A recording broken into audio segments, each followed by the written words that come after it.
So done with the run, planned to shoot a video, so let's get straight to the point.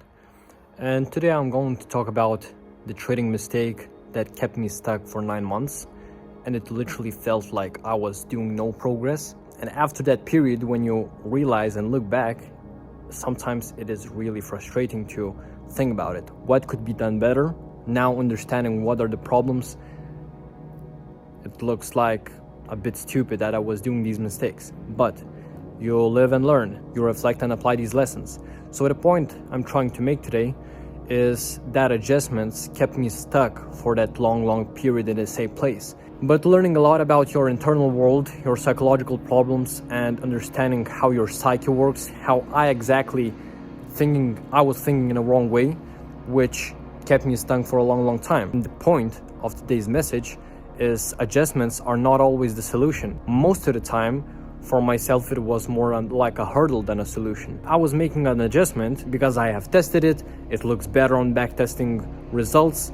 I add even more percents of profits every single month. So why not to make that adjustment? So on paper, it looks way more profitable and very great idea.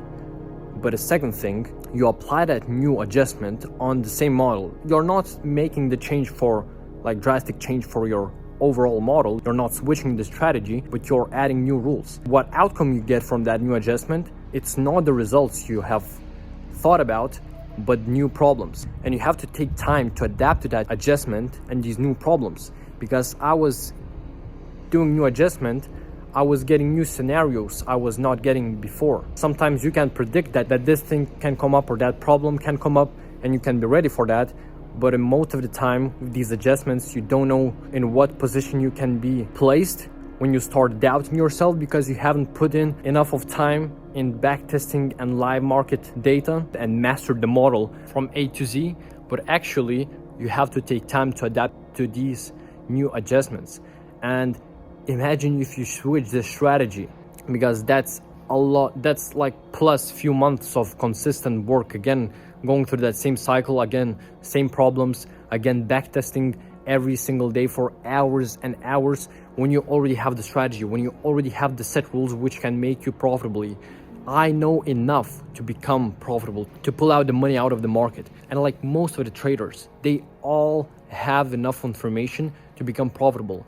And it's very understandable that this industry is fucked. Most of the influencers are scammers. Most of the influencers want to sell something and not provide real value. It's totally understandable. I was caught up in that thing of hopping the strategy and trying to make it even better, even though it's already profitable. Like, that's insanity when you think about it. Like, you can trade the system, the same set rules for that month, and you will become profitable. But no, Flourishing David is trying to make adjustments to make it even better, even though he doesn't make any money at all yet. So that's a very stupid mistake I was doing. But as I said, you live and learn. My message for you today is to really be careful with these adjustments, because I was caught up in that position, and looking back, I was really stuck for a while. It's not a great feeling to be in the same place or to be similar place that you have been a few months before. But of course, a lot of internal and psychological work was done inside myself, so I learned a lot. Yeah, be really careful with them, because adjustment is not always a solution. Thanks for watching. Trust your strategy, trust the process, and wish you a productive week. Have a nice day.